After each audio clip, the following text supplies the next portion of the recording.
नमस्कार दोस्तों, सक्षम लाइव प्रोग्राम में आपका स्वागत है। आज हमारा ये तीसरा दिन है और आज हम लोग शिक्षा की बात कर रहे थे और शिक्षा के साथ में चूंकि सबसे जो प्रारंभिक शिक्षा होती है हम लोग उस कड़ी से शुरुआत करने जा रहे हैं। क्योंकि वह जो शिक्षा होती है वो एक बचपन की नींव होती है और कहते हैं कि अगर नींव मजबूत है तो सब कुछ पूरे जीवन का सब कुछ मजबूत हो जाता है। तो हम लोग क्यों ना नींव से ही शुरुआत करें और चूंकि वो नींव को परिपक्व करना, उसके बारे में चर्चा करना, उसमें एक समझ बनाना वो बहुत जरूरी है। तो एक बच्चे की जो आवाज है और बच्चे की जो जुबान है, यह बच्चा क्या चाहता है, आज हमने कार्यक्रम का टाइटल भी वही दिया है। कार्यक्रम का नाम है मेरी देखरेख और सुरक्षा आपके हाथ। तो स्वागत है आप सबका मेरी देखरेख और सुरक्षा आपके हाथ कार्यक्रम में।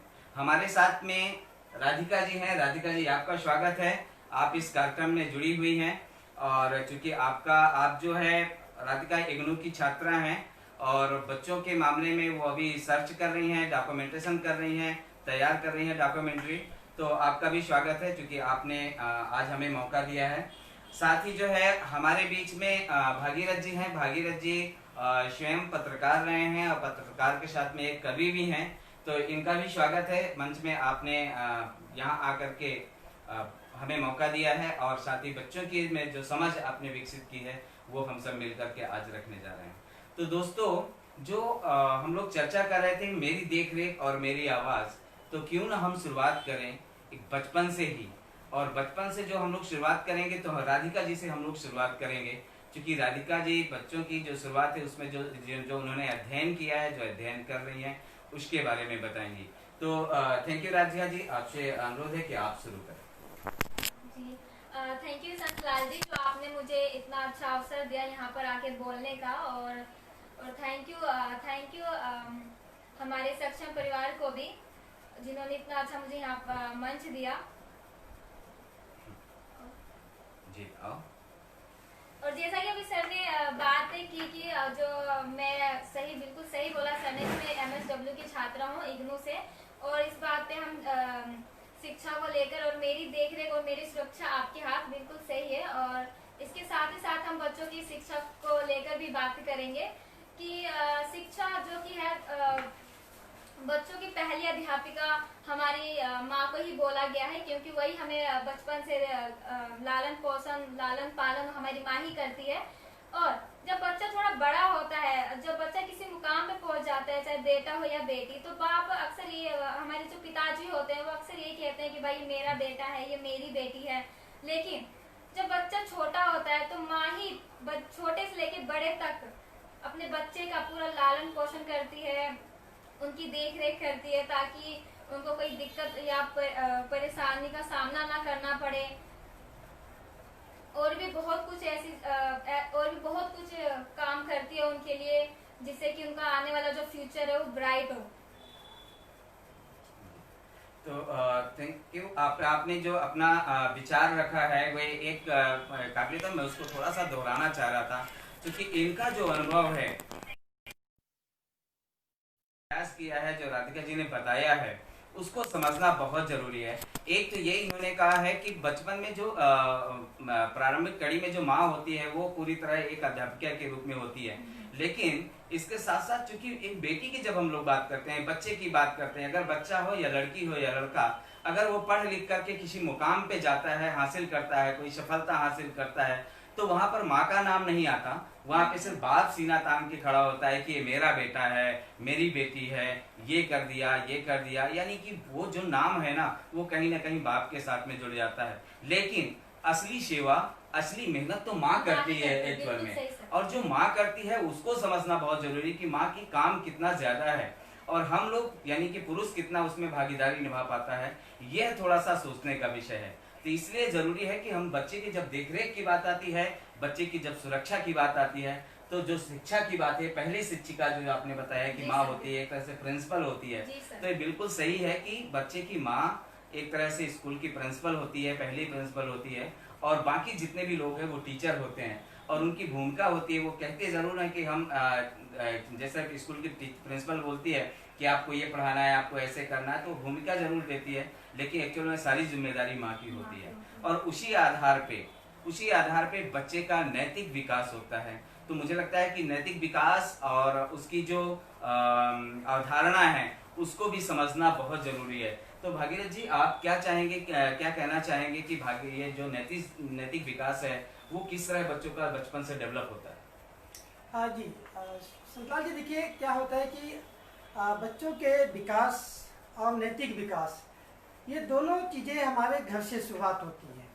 हम अपने आसपास के माहौल में चीज़ों को सीखते हैं, लेकिन जो जैसा कि राधिका जी बता रहे थे कि बच्चों का प्रथम पाठशाला घर है और घर में माँ उनकी प्रिंसिपल है, माँ उनको चीज़ों के बारे में सिखाते हैं। ठीक उसी तरह से उसी दायरे में घर में परिवार में फादर हैं, दादा दादी हैं, भाई बहन हैं, तमाम चीज़ें, इन सब के बोली विचारों को और उनके आचरण को छोटा बच्चा जो है अनुसरण करता है। और यही नैतिकता है, यही संस्कार हम बच्चों से अपेक्षा करते हैं, बच्चे सीखते हैं।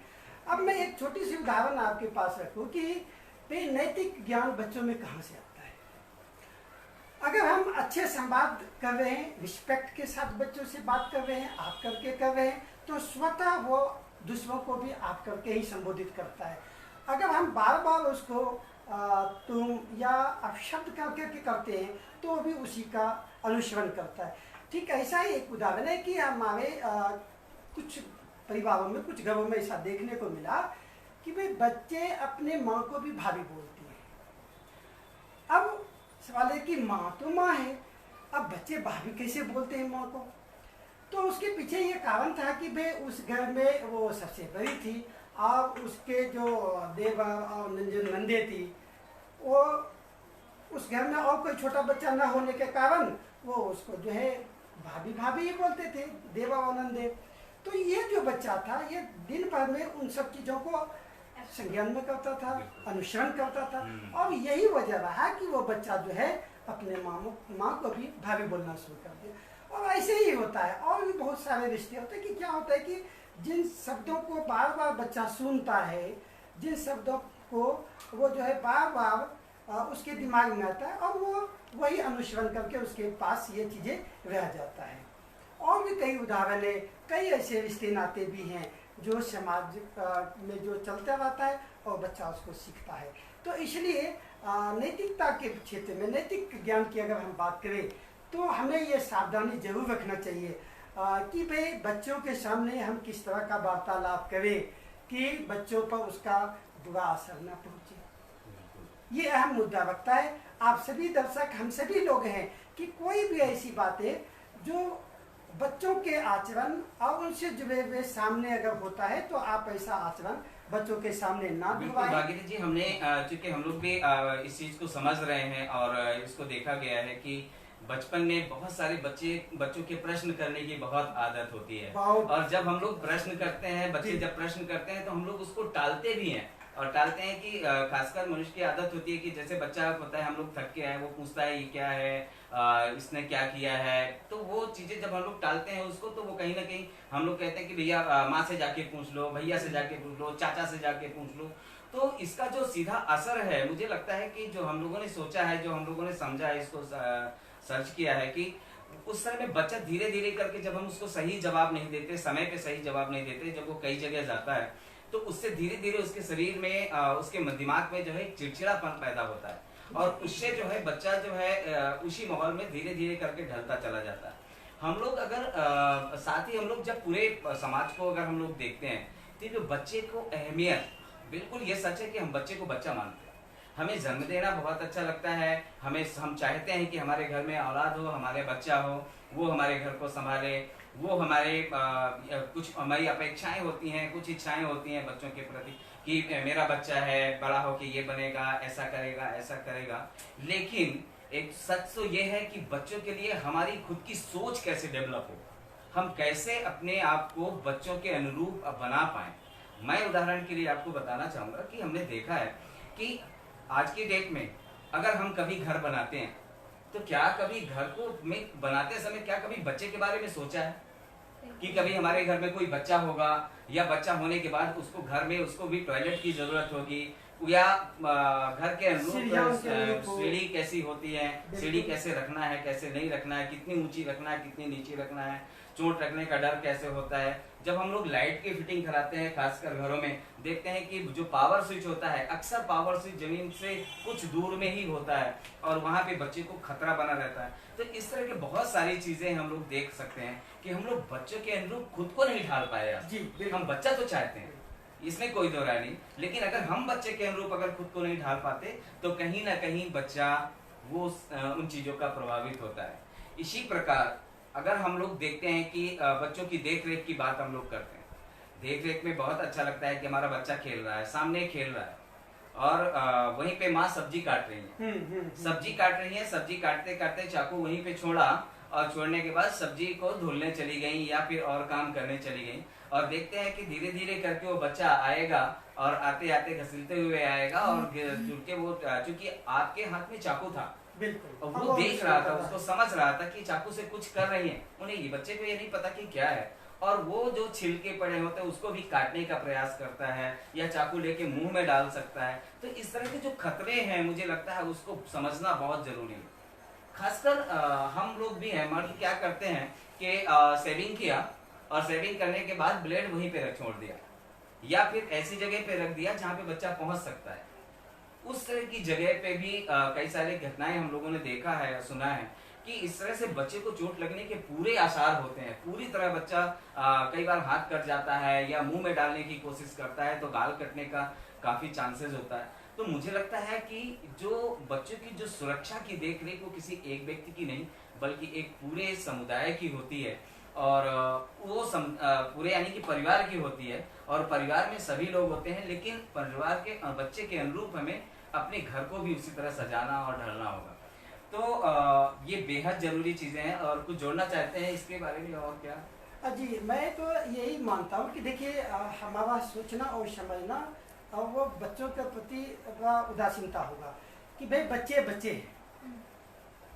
बच्चे आप देखेंगे कि 3 साल के उम्र तक के बच्चों का ऐसा रिसर्च बताता है कि 80% विकास दिमाग का हो जाता है। 6 साल तक, जन्म से 6 साल तक के बच्चों का 90% उनके विकास मानसिक विकास जब आप और हम और वही मानसिक विकास उनके उम्र चलता रहता है। ऐसा नहीं है कि वो 7वें साल में भी उनका मानसिक विकास होगा, ऐसा नहीं है। 6 साल में उनका 90% मानसिक विकास हो जाता है, बाकी वही सही आगे की बात है। लेकिन संपूर्णता में हम देखें तो 6 साल हमारे जीवन का बहुत महत्वपूर्ण है, और इसी 6 साल के उम्र को बचाना और उनके ऊपर पूरा देख रेख और सुरक्षा का जो वातावरण है तैयार करना, उनके प्रति हमें सजगता दिखाना, ये हमारी जिम्मेदारी बनता है।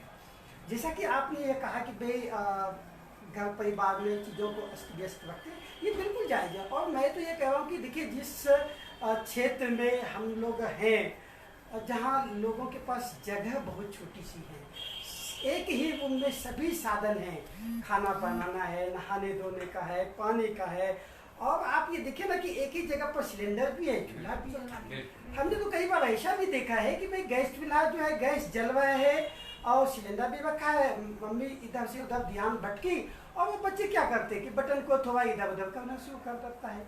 कई बार ऐसे भी घटनाएं होती हैं, बच्चे को जो है आग के शिकार होना पड़ता है, या कुछ चीजें जो उस पर चढ़ा रखा है उसको कड़छी चलाने का थोड़ा सा मैं आपको बताना चाहूँगा, थोड़ा सा मैं आपको ये बताना चाहूँगा कि मातृसुधा से सुरेंद्र सिंह जी हैं, और सुरेंद्र सिंह जी कार्यक्रम की विशेषता बता रहे हैं और लिख रहे हैं कि वेल डन, बहुत अच्छा कार्यक्रम है बच्चों के लिए, और ये कार्यक्रम आने वाले समय में जो लोग सुन रहे हैं वो अपने बच्चों के लिए ऐसा सोच पाएंगे।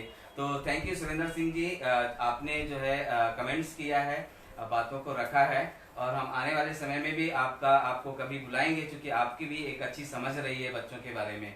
साथ ही जो है महजबी हैं, महजबी भी इस कार्यक्रम को के बारे में लिख रही हैं। किशन जी हैं, किशन मंडल जी हैं, वो भी लगातार लिख रहे हैं, और कई सारे कमेंट्स कर रहे हैं। अभी तक मैं देख पा रहा हूँ लगातार कि 9 लोगों ने कमेंट कर दिया है। बहुत सारे पूछ भी रहे हैं, तो जितने लोग पूछ रहे हैं उनका बहुत बहुत धन्यवाद जी। सुरेंद्र सिंह जी का भी नमस्कार। हमारे बहुत पुराने साथी है और बड़े एक्टिव साथी है, उनका मार्गदर्शन मिला हमें, मैं शुक्रगुजार हूँ उनका। तो हम लोग ये बात करते देखिए कि बच्चों की हम लोग प्रश्नों पर बात करते कि बच्चे बार बार क्वेश्चन करता है।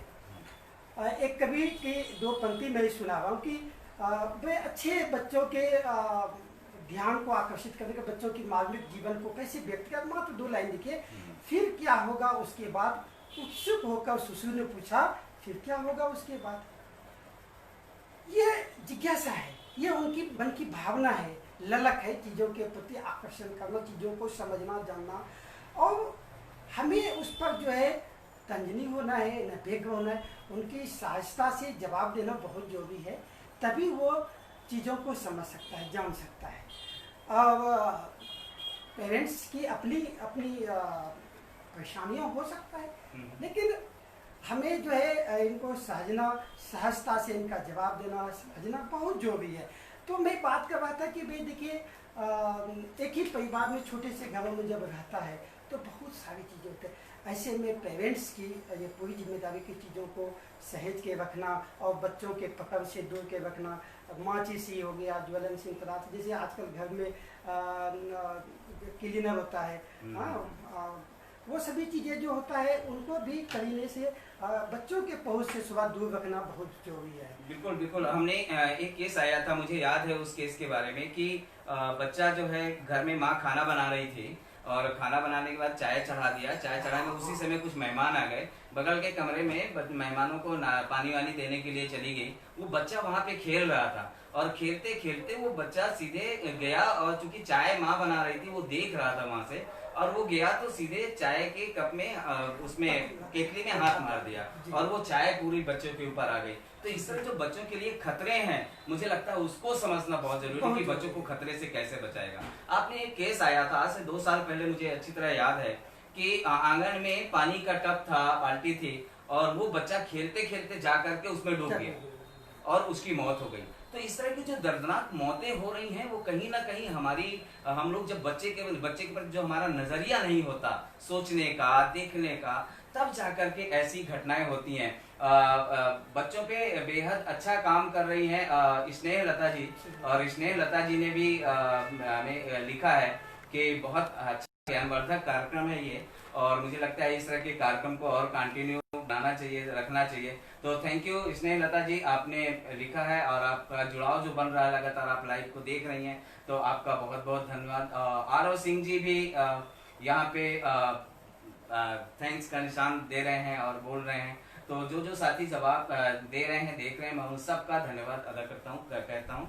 और साथ ही बताना चाहता हूँ कि ये जो और भी जो अवधारणाएं हैं, जो घटनाएं जिस तरह हो रही हैं, उसको किस तरह हमें रोकना है, किस तरह हमें उनके बचाव के लिए करना है, इस हमें पूरे परिवार को सोचना होगा और एक मानसिकता बनाना होगा बच्चे के प्रति, खासकर बच्चों के लिए, कि बच्चों का जीवन कितना कोमल है और कितना महत्वपूर्ण है। और जो विकास की आप बात कर रहे थे कि भाई 6 साल की उम्र तक 90% विकास हो जाता है, बिल्कुल सही है। मैं आपको, अगर फुटबॉल आपने देखा होगा, बच्चों के लिए एक रंग बिरंगा एक फुटबॉल आता है, वो चारों तरफ से उसमें धारियां बनी हुई होती हैं बच्चों को खेलने के लिए।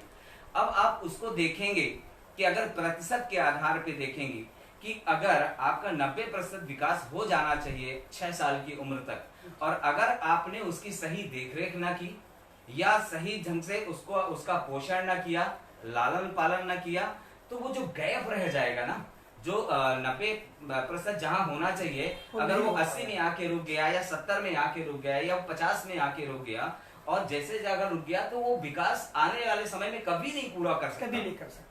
ये बिल्कुल सबके लिए सूचना है और सबको ध्यान से समझना चाहिए इस बात को कि आने वाले समय के लिए वो बच्चा, वो जो गैप है, उसको कितना भी आप खिला दो, कितना भी पिला दो, कितनी भी कसरत करा दो, लेकिन वो गैप पूरा नहीं होगा। और उस गैप को पूरा होने के लिए सिर्फ एक ही रास्ता है, एक ही रास्ता है कि जैसे ही बच्चा गर्भ में आता है, आपको माँ की खान पीन, उसकी देख रेख, उसकी सुरक्षा, जैसे बच्चा, बिल्कुल टीकाकरण है, वो सारी चीजें टाइम से होनी चाहिए। और इसके बाद जैसे बच्चा जन्म लेता है, उसके साथ साथ उसके जो संपूर्ण टीके हैं क्योंकि हम लोग टीके से खासकर वंचित है। इस समय तो कोविड में बहुत ज्यादा बच्चे कोविड-19 में तो हताहित हो रहे हैं। मैं तो देख करके जो यूनिसेफ का जो आंकड़ा आया है कि मैं 3 साल में 3 लाख बच्चे लगभग ये बहुत ही चौंकाने वाला प्रश्न है। हाँ। और आज कोविड-19 का जो मार्च से लेकर के अब तक का जो माहौल है, बिल्कुल। और जो यूनिसेफ द्वारा ये जो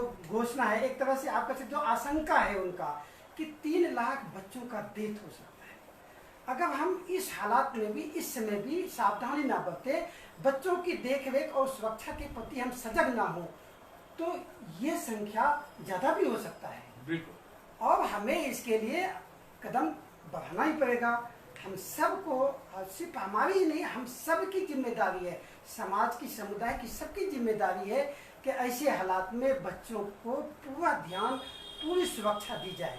और मुझे तो लगता है भागीरथ जी, हमें सोचना पड़ेगा इस बात को कि समाज की जिम्मेदारी तो है, लेकिन कुछ प्रहरी हैं जी, जो बच्चों के लिए, अगर हम सेवा की बात करें, बच्चों की देखरेख की बात करें, तो सरकार ने बहुत सारे आयाम किए हैं। हम आंगनबाड़ी की बात करते हैं, हम एनएम की बात करते हैं, हम क्रैश की बात करते हैं खासकर। तो जिस तरह के आयाम हैं, अगर वो पूर्ण रूप से अगर लागू हो, पूर्ण रूप से देखा जाए, अगर वो सही ढंग से चलाए जा सके, तो बच्चों की देखरेख मुझे लगता है कि हो सकती है। इसमें इतनी बड़ी आशंका नहीं है। तो अभी थोड़ा सा मैं और जो जोड़ूंगा कि देखरेख को लेकर के ये बात अगर हो रही है, कोविड का बहुत बड़ा कोरोना को लेकर के बहुत बड़ा संकट है पूरे देश में, हम इस बात को मानते हैं।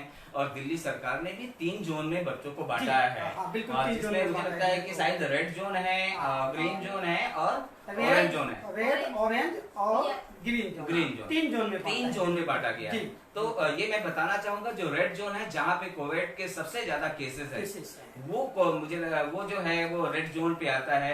जहाँ पे थोड़ा कम है या फिर थोड़ा सा मुक्त की ओर जा रहा है, वो जो है वो ऑरेंज जोन में जा रहा है। और जहाँ पर बिल्कुल ग्रीन जोन जो बनाया गया है, वो सिर्फ इस आधार पे बनाया गया है कि यहाँ पे बच्चे, यहाँ पे यानी कि कोरोना के मरीज नहीं है।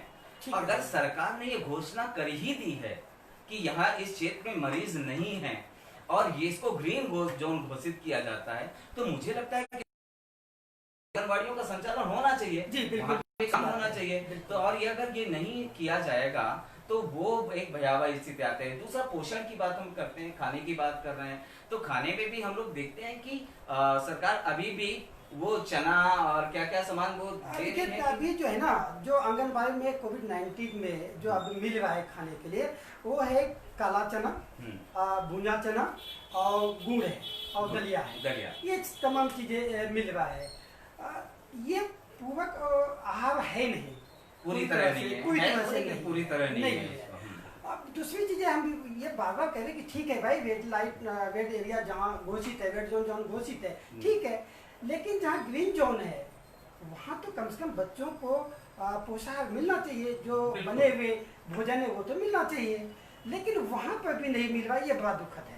हाँ बिल्कुल। तो ग्रीन जोन को खासकर जो है मुझे लगता है इसमें ध्यान देना चाहिए कि ग्रीन जोन जहाँ पर आपने घोषित कर ही दिया है, आप खुद कह रहे हैं कि यहाँ पे कोई ऐसे केस नहीं है, तो वहाँ पर पूरी तरह उनके लिए जो बना हुआ खाना है वो मुझे लगता है बच्चों को प्रोवाइड करना चाहिए। और जहाँ पर जो अगर हम लोग जो यूनिसेफ की जो रिपोर्ट है उसके आधार पे अगर हम देखते हैं कि जो यूनिसेफ ने पहले ही बता दिया है कि ऐसा हो सकता है, तो क्यों ना हम ऐसी जगहों पे, हमें रेड जोन हो या फिर ऑरेंज जोन हो, हमें वहां पर भी बच्चों के लिए विशेष व्यवस्था करना चाहिए। क्योंकि कुपोषण का स्तर बढ़ता जाएगा और जैसे जैसे कुपोषण का स्तर, तो अभी वो 3 लाख की बात कर रहे हैं कि मौत हो सकती है, आने वाले समय मुझे लगता है ये मौत और भी बढ़ सकती है अगर हम लोग इसके लिए सक्रिय रूप से कदम नहीं उठाए। तो सरकार से भी मुझे लगता है कि हम लोगों को हमारा निवेदन है कि आप इस विषय में थोड़ा सा विचार करें, विमर्श करें, और जहां पर आपने ऑरेंज यानी कि ग्रीन जोन जो आपने घोषित किया है,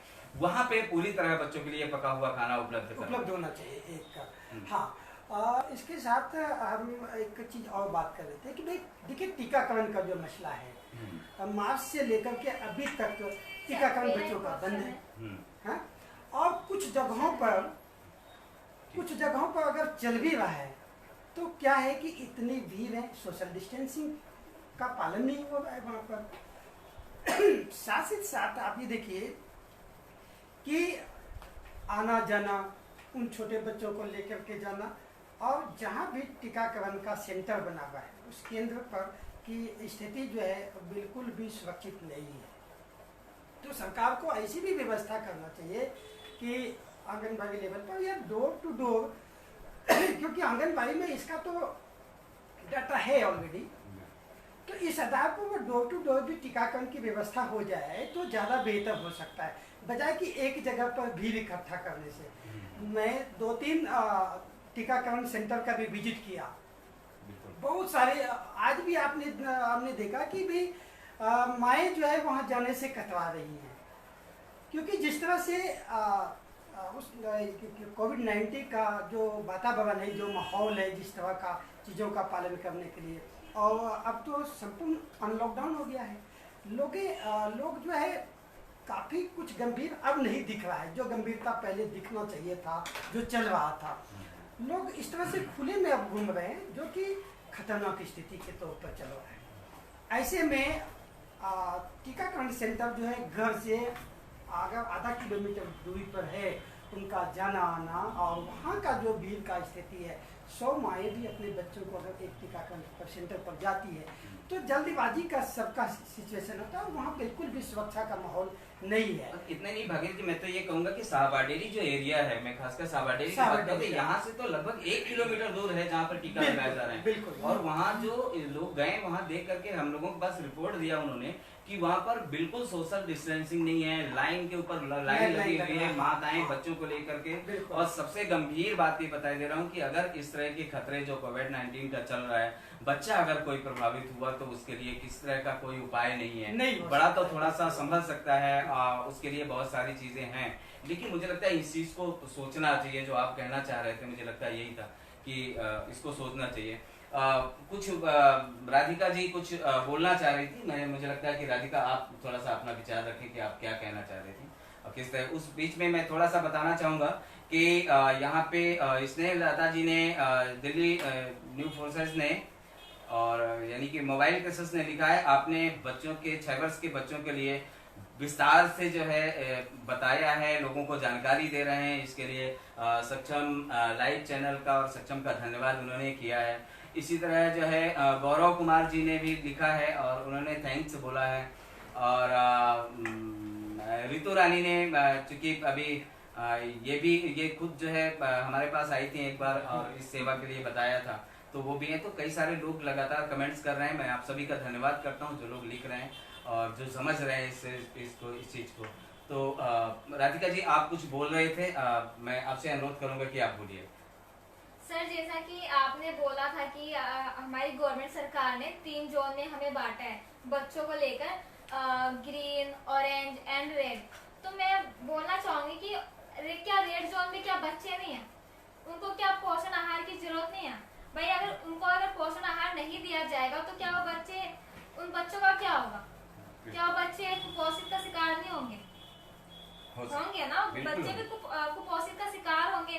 भाई उनको भी तो चाहिए ना, वो उनके लिए हमारी गवर्नमेंट सरकार क्या कर रही है और ऐसा क्या करना चाहिए कि वो मतलब जो रेड जोन में जो बच्चे हैं उनके तक जो भी पोषण से राशन है वो बच्चों तक पहुंच पाए। हाँ, तो ऐसा क्या करना चाहिए। और प्लस आपने बोला था कि टीकाकरण को लेके मैं सुझाव, बिल्कुल सही बोला आपने कि बच्चों को जो टीकाकरण माएँ जा नहीं पाती हैं, उनके घर से काफी दूर डिस्टेंस है। और साथ में मैंने ये भी देखा है सर कि जब महिलाएं या पुरुष अपने बच्चों को टीकाकरण के लिए लेके जाते हैं तो वो कोविड जैसी महामारी में वो एक तो विदाउट मास्क चले जाते हैं, मुंह पे रुमाल बांध के भी नहीं जाते, कोई कपड़ा भी लेके नहीं, प्लस वो तो खुद लगाते ही नहीं और अपने बच्चों को भी नहीं लगाते। तो उनके लिए हम ऐसा क्या कर सकते हैं कि भाई ज्यादा से ज्यादा बच्चों को मास्क लगाए, खुद भी लगा के जाए। कोविड से महामारी ज्यादा फैल रही है, आप जहाँ जा रहे हो वहाँ तो और भी मरीज आते हैं, और भी बहुत सारे मरीज आते हैं, क्या पता उनमें से किसी एक को हुआ हो, तो अब क्या करेंगे? बच्चे की सुरक्षा यहाँ भी तो देखनी पड़ेगी ना हम लोगों को, प्लस उनके अपने पेरेंट्स को भी देखना चाहिए कि भाई हम बच्चों को टीकाकरण के लेके जा रहे हैं तो पूरी सेफ्टी के साथ लेके जाए। ऐसा मैंने कई सेंटरों में भी देखा था कि पिछले महीने मैंने देखा था कि जहाँ एक बार मैं डिस्पेंसरी के लिए गई थी तो वहाँ कई सारे बच्चे भी आए हुए थे दवाई के लिए, अपने पेरेंट्स के साथ आए हुए थे। और वहाँ पे मैंने देखा कि एक तो जो लाइन का जो डिस्टेंस था वो बिल्कुल ही नहीं था। जो कहते हैं 3 फीट की दूरी बना के रखे, 3 फुट की दूरी तो क्या उन्होंने 1 फुट की दूरी भी नहीं बना रखी थी। ऐसे में क्या होगा, एक तो खुद बीमारी का शिकार होंगे, प्लस उनके बच्चे भी अनसेफ होंगे। ऐसे में हमारी गवर्नमेंट सरकार क्या कर सकती है? बिल्कुल बहुत खतरनाक है, बच्चों के लिहाज से तो बहुत ही खतरनाक है। और मैं तो जो डिस्पेंसरी हैं और वहाँ के जो संचालक हैं, मैं उनसे भी निवेदन करूंगा और सरकार से कि सख्त गाइडलाइंस इनके लिए बहुत जरूरी है कि जैसे आपके गेट के अंदर आते हैं कम से कम वहाँ से इस तरह की स्थिति बनाए, वहाँ भी गोले बनाए जाएं और उनका डिस्टेंस बराबर किया जाए।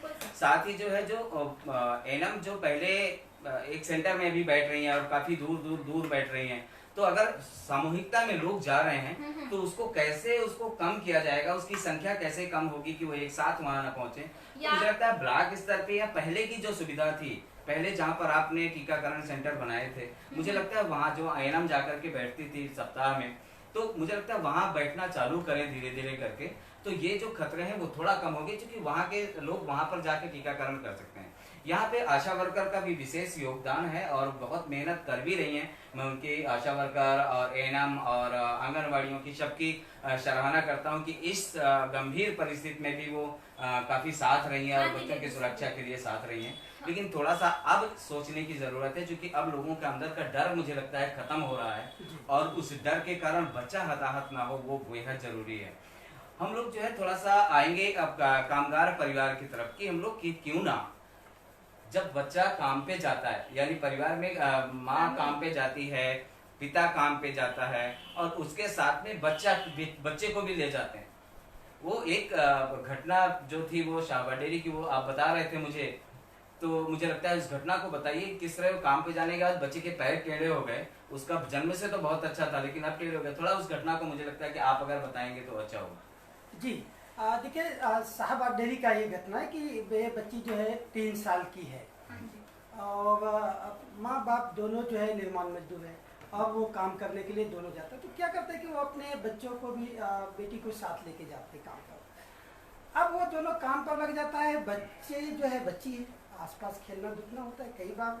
अब वो किस हालत में बैठ रही है, कैसे क्या कर रही है, शारीरिक रूप से कमजोर भी होती है, तो बैठ जाता तो उठ भी नहीं पाता जल्दी से। अब वो 3 साल की देखने में तो उम्र में तो 3 साल की है, लेकिन आप उसको देखने के बाद नहीं कह सकते कि वो 3 साल की है, इतनी कमजोर है। अब वो गई, वो बच्चा जो है पाँव अपने पैर को नीचे दबा करके बैठ जाती थी कहीं पर और वो लंबे समय तक बच्चा बैठ जाती थी, पेरेंट्स देख नहीं पाते, फिर शाम को अपना बच्चे ले आ जाते थे। लेकिन एक दिन ऐसा हालात हो गया कि उस बच्चे का पैर जो है पूरी तरह से मुड़ गया और आज भी उसका पैर जो है उसी तरह से मुड़ा हुआ ही है।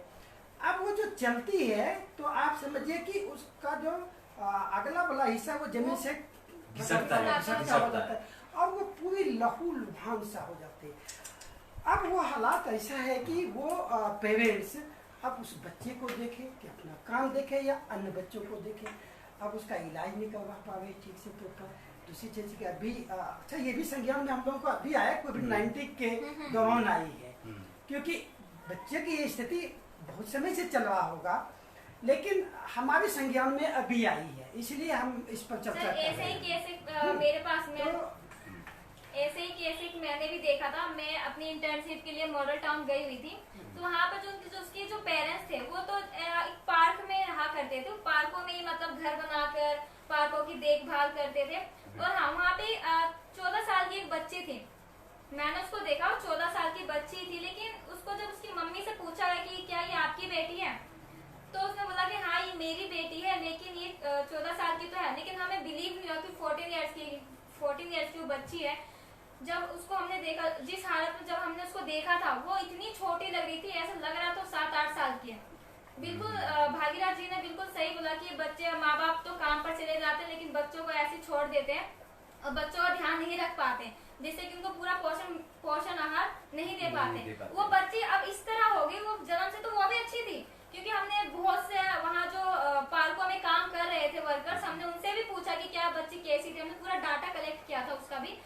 तो वहाँ के जो आस पड़ोस के जो लोग थे उन्होंने बोला कि नहीं मैम ये तो बच्ची पहले तो ठीक थी, लेकिन जैसे जैसे बड़ी हुई और पेरेंट्स मजदूरी का काम करते थे, तो ये बच्ची मतलब ऐसे हुआ एक जगह उसकी माँ बैठा देती तो वहीं बैठ जाती थी, और वो बच्ची एकदम विकलांग हो गई है, ना वो चल पाती है ना बैठ पाती है, और जो वो चलती भी कैसी है, उसने पूरा शरीर में आपको बताऊं उसका शरीर कैसा हो गया। बिल्कुल तो ये जो मतलब खतरे हैं, बिल्कुल सही बिल्कुल। कहा राधिका जी, ये जो खतरे हैं इन खतरों से हमें बचाना होगा और हमें खुद को ध्यान देना होगा कि हम कैसे इसको बचा पाते हैं। मैं आपको बताना चाहूंगा कि सिर्फ दिल्ली ही नहीं, यहाँ महाराष्ट्र से कुछ लोग हैं जो कमेंट्स कर रहे हैं, और ये यूपी मानिकपुर से सखाराम सिंह जी हैं, उन्होंने थैंक यू बोला है कि बहुत अच्छा प्रोग्राम आप कर रहे हैं और इससे मुझे भी सीखने को मिला है, मेरे परिवार को हम पूरे परिवार के साथ में इस कार्यक्रम को देख रहे हैं। तो इस तरह की जो वाकई जो हम लोग चर्चा कर रहे हैं, लोग इस कार्यक्रम को समझ रहे हैं, पूरा परिवार एक साथ बैठ करके पूरी लाइव देख रहा है, समझ रहा है, सुन रहा है। तो थैंक यू सखाराम जी, आपने लिखा है। और महाराष्ट्र के जो साथी हैं मैं उनका भी धन्यवाद करना चाहूंगा, और साथी जो है कानपुर के कुछ साथी हैं वो भी हमें लिख रहे हैं। तो खासकर और यानी कि यूट्यूब चैनल पे भी और साथ ही फेसबुक चैनल पे लगातार लोगों को कमेंट्स आ रहा है, और व्हाट्सएप में भी लोग लिख रहे हैं, हमें कमेंट्स कर रहे हैं। तो थैंक यू आप सबका। तो ये जो स्थिति है, आप जो साबरडेरी के बच्चे की घटना बता रहे थे, मुझे लगता है उसको और क्लियर करें थोड़ा। जी, तो देखिए क्या होता है कि राधिका जी, क्या होता है कि पेरेंट्स की ये कहीं ना कहीं मजबूरी भी है। हाँ जी, वो काम है, तो अनिवार्य है। एक दूसरी चीज की वो बार बार ऑब्जर्व नहीं कर पा रहे, चीजों को समझ नहीं पा रहे वो कि ऐसा हुआ क्यों। अभी भी हमारे समाज में ऐसा नहीं कि भी दकियानुसी नहीं है, बहुत सारे दकियानुसी भी है, जिस कारण से कि वो डॉक्टर के पास जाने में हिचकिचाते हैं, टोना टोटका को भी मानता है। हाँ जी सर, ये अंधविश्वास को कहीं ना कहीं को, हाँ। बताते तो क्या होता है कि कई बार वो डॉक्टर से पहले जो है ये अंधविश्वास जो है झाड़ फूक में ज्यादा यकीन करता है। हमें इस पर भी फोकस करने की जरूरत है कि बच्चों के मुद्दे पर बिल्कुल भी अगर हम कहें कि असावधानी ना बरतें और समय पर उसका इलाज करना जो भी है। मैं जो देख पाया उस बच्ची की जो बात कर रहा हूँ कि वो जब वो चलती है जमीन पर तो पूरा पाँव जो है छिल जाता है उसका। और ये पिछले लॉकडाउन के बाद काम उनका हुआ नहीं, घर पर बच्ची रही और इलाज भी नहीं हो पा रहा है। तो वो जो कंडीशन है वो जितनी नहीं रहा बल्कि और विपरीत हालत होता गया उसका। तो अभी आप क्या चाहते हैं, अभी क्या आपका क्या कहना चाहिए? देखिए हमारा तो ऐसा मानना है कि उसका प्रॉपर इलाज होना चाहिए। और अभी छोटी बच्ची है, 3 साल की बच्ची है, और अभी प्रयास करा जाए तो वो ठीक हो जाएगी। और इसमें सिर्फ हमारा नहीं, हम तो ये चाहेंगे कि आप और भी साथी जो देख रहे हैं, हमारे चैनल को देख रहे हैं, जो बच्चों से थोड़ी भी संवेदना रखते हैं, हमारे साथ आकर के उन बच्चों का मदद के लिए आप हाथ बढ़ाइए, उनको सपोर्ट कीजिए ताकि उनका जीवन सुखमय हो सके। नहीं तो अभी तो बचपन है उसका, आने वाला उम्र तो बहुत लंबा है, भविष्य लंबा है। देखिए ना, कहते हैं ना कि भाई कि आज का बच्चा ही कल का नागरिक होगा, आज का भविष्य होगा। तो भविष्य होगा कैसे? ये तो टेढ़ा मेढ़ा भविष्य हो जाएगा। भविष्य तो तब होगा जब हम उसके प्रति पूरी समर्पण और समर्पित होकर के उनके लाइफ को बचाने में काम करेंगे। तो बिल्कुल ये जो घटना है, और खासकर हमने ये सुना है और उस परिवार को देखा भी है, मिले भी हैं उस परिवार से, तो वो देखने को मिला है कि उनका परिवार में कमाने वाला कोई है नहीं, सिर्फ वही लोग हैं। और वर्तमान परिस्थिति में चूंकि कई दिनों से उनका काम महीनों से बंद पड़ा है, और वर्तमान में ना तो हॉस्पिटल उसका सही ढंग से इलाज कर पा रहे हैं, ना ही वो है, तो वो थोड़ा सा चिंता का विषय है कि हम लोग कैसे इस तरह के लोगों को सपोर्ट कर पाएंगे। तो आपने इसके लिए बोला, तो बहुत बहुत धन्यवाद। दूसरा एक बहुत विशेष चर्चा का विषय ये भी है कि क्या जो माँ बाप कामगार हैं, इस आपने जो केस स्टडी रखी है, जो घटना बताई है, इसी घटने से हमें लगता है कि हर समुदाय में जहाँ पे भी कंस्ट्रक्शन एरिया है या जो ऐसे एरिया जहाँ झुग्गी झोपड़ी वाले ज्यादा लोग हैं, जहाँ पर 80% से अधिक लोग जो है कामगार मजदूर हैं, मुझे लगता है वहाँ पर पालना घर होना चाहिए। ये बहुत जरूरी है। बिल्कुल जायज बात है, इसमें दो मत नहीं है। यूँ तो लॉकडाउन में देखिए बहुत सारे प्रवासी मजदूर भाई हमारे पलायन कर गए, लेकिन हाँ ये बहुत ही दुखद है। राज्य सरकार ने इस पे थोड़ा भी इनिशिएटिव पहले लेना होता है, लेकिन चलिए, जो बातें हो गई उस पर हम क्या कहें।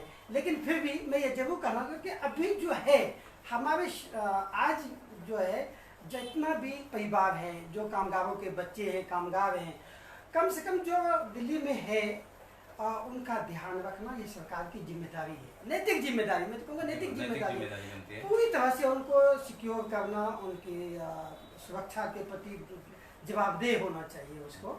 और इस तरह के चीज़ों को संज्ञान में हम लोग भी लाने का कोशिश कर रहे हैं, और शायद सरकार भी अपने तरीके से कुछ चीज़ें करने का कोशिश करेगा। लेकिन हमारा ये मानना है कि सरकार को इस पर एक अभी के हालात का सर्वे करवाना चाहिए, और कौन परिवार किस हालात में, किसकी क्या दिक्कतें हैं, उसका ऑब्जर्व करके उसको आगे लाने की मुझे लगता है कई सारे संगठनों ने और संस्थाओं ने इस बारे में जो है बहुत ज़्यादा डॉक्यूमेंटेशन तैयार किया है, सर्च किया है, और उनकी जो रिपोर्ट है वो उनको पहुंचानी चाहिए, और पहुंचाई भी गई है बहुत सारे लोगों ने।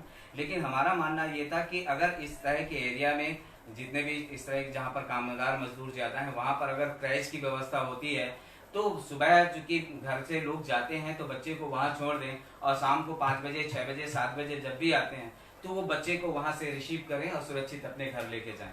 क्योंकि अगर घर पे भी है बहुत केस, क्योंकि आप लोग देखते हैं कि हम लोगों को मिलता है केसों में कि जब हम बस्ती पे जाते हैं या विजिट पे जाते हैं तो पता चलता है कि इस घर में कोई नहीं है, घर बच्चा खिड़की से देख रहा है, झांक रहा है, खिड़की से गेट बंद है, बच्चा खिड़की से झांक रहा है। केला गोदाम का जो घटना थी, माँ बाप दोनों घर से चले गए और बच्चे को ऊपर रखते थे, और वो एक दिन बच्चा ऊपर से नीचे गिर गया। क्योंकि झुग्गियों में क्या होता है, खड़ी सीढ़ियां होती हैं और एक छोटा सा कमरा होता है, उसी पे ऊपर बना देते हैं, तो बच्चे नीचे ऊपर से गिर जाना, मुझे लगता है इसलिए की जो घटनाएं होती हैं। मैं शाबाडेरी का ही एक केस और रखना चाहूंगा कि बच्चा, एक छोटा सा बच्चा था, वो खेलते खेलते जाकर के, और एक नाला है यानी कि एक तालाब टाइप में बना हुआ है, गड्ढा है बड़ा सा, दूषित पानी का तालाब है, और वो दूषित पानी जो सभी घरों का पानी इकट्ठा होता है वहाँ पे, और वहाँ पे खेलते खेलते जाके डूब गया।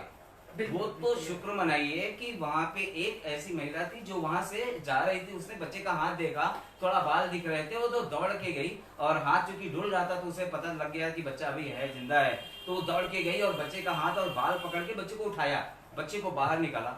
लगभग 1.5 साल हो गए, आज तक वो बच्चा संक्रमित है, आज तक बच्चा वो बीमार पड़ा हुआ है, और पूरी तरह उसका जो विकास होना चाहिए, शारीरिक विकास होना चाहिए, वो नहीं हो पा रहा है। अगर हम इस तरह की घटनाओं को रोकना चाहते हैं, इस तरह की घटनाएं ना हो, बच्चा सुरक्षित हो, तो मुझे लगता है कि हमें पूरी तरह सजग होना चाहिए। सरकार को भी इस तरह के सोच लाभ के तहत जो है इस तरह के एरिया में इस तरह की सुविधाएं उपलब्ध करवानी चाहिए।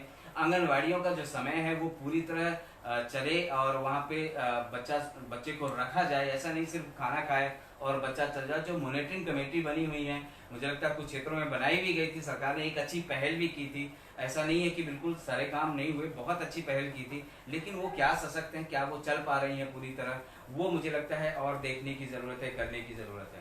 तो हम ये कह रहे कि देखिए हमारे पास जो है, जैसे बहुत सारे लोग बोलते हैं कि भाई आंगनबाड़ी तो है, लेकिन आंगनबाड़ी अगला स्टेप है। आंगनबाड़ी से भी पहला स्टेप जो है वो क्रेच की है।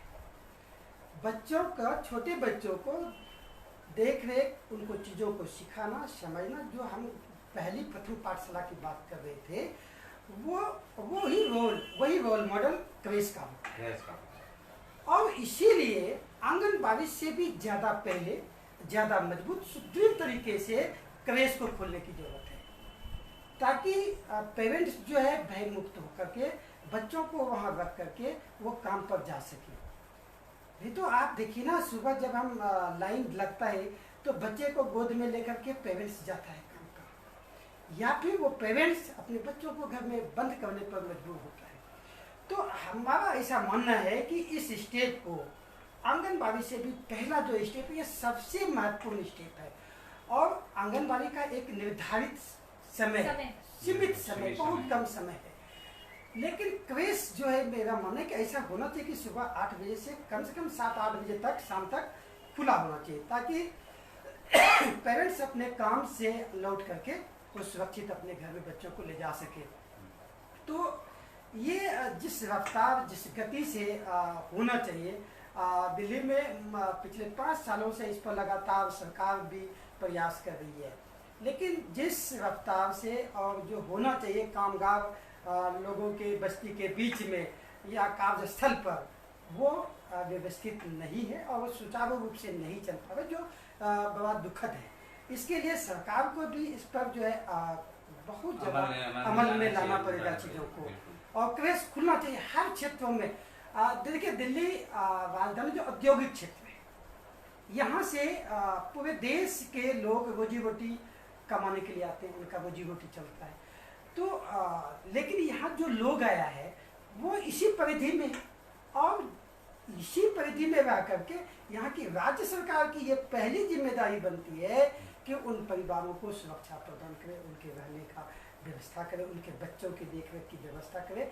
और इस नाते भी क्रेश बहुत ही महत्वपूर्ण है। क्रेश की स्थापना होनी चाहिए हर बस्ती में, और मुझे लगता है ब्लॉक वाइज होना चाहिए, जिस तरह से आंगनबाड़ी भी हर ब्लॉकों में है, बिल्कुल ठीक ऐसे ही ब्लॉक वाइज जो है हर बस्ती बस्ती में जो है क्रेश खुलना चाहिए। और हम सब की ये जिम्मेदारी, हम सब इस पर जो है सरकार के साथ कदम ताल करके चलने को तैयार हैं। और बहुत सारे साथी संगठन भी है। मैं आपको बताऊंगा कि किशन मिस्त्री हैं और कई लोग हैं जो लगातार लिख रहे हैं कि हम पूरे परिवार के साथ में आपके कार्यक्रम को देख रहे हैं और आपका कार्यक्रम बहुत ही अच्छा है। तो थैंक यू आप सबको। किशन जी, आपने अपने पूरे परिवार के साथ में प्रोग्राम को देखने के लिए, और मुझे लगता है इस तरह के प्रोग्राम से आपको बहुत अच्छी सीख मिल रही होगी पूरे परिवार को। और आने वाले समय में हम और भी एक्टिविस्ट बुलाएंगे और उनके साथ में चर्चा करेंगे, क्योंकि समय लगभग हमारा पूरा होने वाला है। इसके साथ ही हम आपको बताना चाहेंगे कि सक्षम लाइव प्रोग्राम यह सिर्फ और सिर्फ बच्चों की सुरक्षा के लिए नहीं है, बल्कि युवाओं के लिए भी है, और उन युवाओं के भविष्य निर्माण के लिए भी बहुत सारे प्रोग्राम हैं जो यहाँ पे नियमित हो रहे हैं और नियमित किए जा रहे हैं।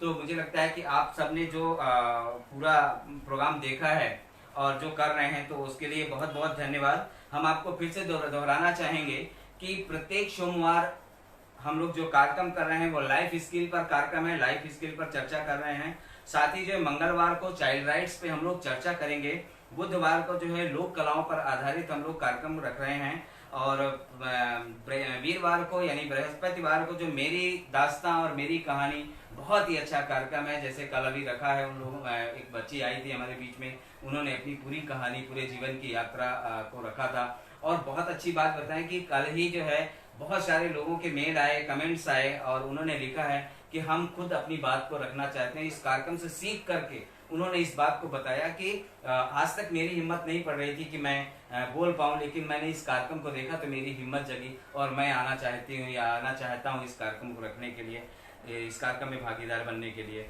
शुक्रवार को आज हम लोग बात कर रहे हैं छोटे बच्चों पे यानी एजुकेशन और उनकी सुरक्षा को लेकर के जो चर्चा है, और शनिवार को जो आओ हिंसा रोके, क्योंकि हिंसा का ग्राफ बहुत बढ़ता जा रहा है, तो उसके लिए आओ हिंसा रोके प्रोग्राम हमारा हो रहा है।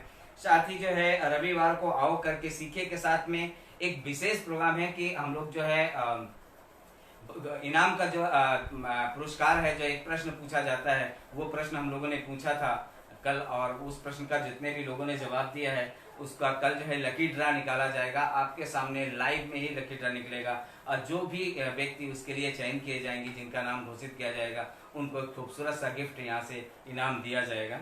और साथ ही हम आपको ये भी बताना चाहेंगे कि आपका हमारा एक जो चैनल है सक्षम लाइव के यूट्यूब चैनल है, आप सक्षम लाइव में जाइए, इसकी स्पेलिंग है SAKSHAM, सक्षम लाइव में जाकर के यूट्यूब में जाकर के सर्च करेंगे। सक्षम का मोनोग्राम जो यहाँ पे आपको नजर आया, वो मोनोग्राम वहाँ आपको दिखेगा, आप उसको खोलें और उसके अंदर जाएं, उसको लाइक करें, सब्सक्राइब करें और बेल बजाएं। साथ ही जो हम लोग जो सवाल पूछ रहे हैं, जो आपके सुझाव हैं, मुझे लगता है अगर आप यूट्यूब सक्षम लाइव उसमें देंगे, चैनल में देंगे, तो ज़्यादा अच्छा होगा, हमें सहजता होगी उसको संग्रह करने में। तो आप ज़रूर अपने पूरे जो आपके सुझाव हैं, जो आपके कमेंट्स हैं, जो आप देना चाहते हैं, वो अभी आधे घंटे में यूट्यूब में पहुंच जाएगा ये कार्यक्रम, तो आप उसमें अपने सुझाव दीजिएगा। साथ ही जो हमारा व्हाट्सएप नंबर है, अगर आप इस कार्यक्रम के भागीदार बनना चाहते हैं, खुद को जोड़ना चाहते हैं, तो आप ज़रूर जो है अपना नंबर हमें भेजें। आप फेसबुक में भी लिख सकते हैं, आप लाइव जो YouTube लाइव है उसमें भी आप दे सकते हैं। हमारा जो व्हाट्सअप नंबर है 9311248880 9311124880। आप इस व्हाट्सएप में भी हमें अपना संदेश दे सकते हैं इस कार्यक्रम से जुड़ने के लिए। कुछ ऐसी घटनाएं होती हैं जिसमें आप सार्वजनिक नहीं होना चाहते, आप नहीं बताना चाहते हैं कि मेरा नाम बताया जाए या मैं सामने आऊँ, लेकिन मेरी घटना जरूर रखी जाए। तो आपसे अनुरोध है कि आप हमें दें, और देने के बाद हम जो है आपकी पूरी जो चीज़ें उसको हम गुप्त रखेंगे, हम किसी को उसको नहीं बताएंगे, लेकिन आपकी कहानी जरूर जो है, हमारा जो ईमेल आईडी है वो उसको जरूर आप नोट करें, सक्षम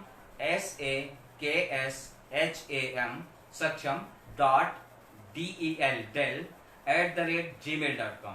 मैं फिर से दोहरा रहा हूँ, SAKSHAM .DEL@gmail.com। तो सक्षम.del1@gmail.com जो हमने इसमें डाल भी दिया है।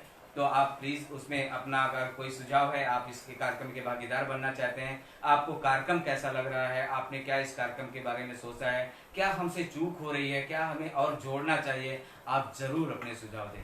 इसी के साथ राधिका जी आपका भी धन्यवाद करता हूँ, भागीरथ जी आपका भी, और जो कैमरे के लिए जो पूरा कार्यक्रम को शूट कर रहे हैं नरेश भाई, मैं आपका भी धन्यवाद करता हूँ। और सभी दर्शक जो है, लगभग 500 से अधिक लोग इस समय लाइव प्रोग्राम को देख रहे हैं, और मैं उन सब का धन्यवाद अदा करता हूं, और ये कहता हूं कि आप कार्यक्रम से जुड़े रहिए, हमें सुझाव देते रहिए, ताकि हम आपकी सोच के या बच्चों से संबंधित, उनकी शिक्षा से संबंधित, उनकी सुरक्षा से संबंधित, या उनके मानसिक और शारीरिक डेवलपमेंट की जो बात है, हम उससे संबंधित आपके बीच में कार्यक्रम लेके आते रहें, और परिवार को मजबूत बनाने का, परिवार को लाइफ के लिए और स्किल देने का प्रयास हमारा जो सफल होता रहे।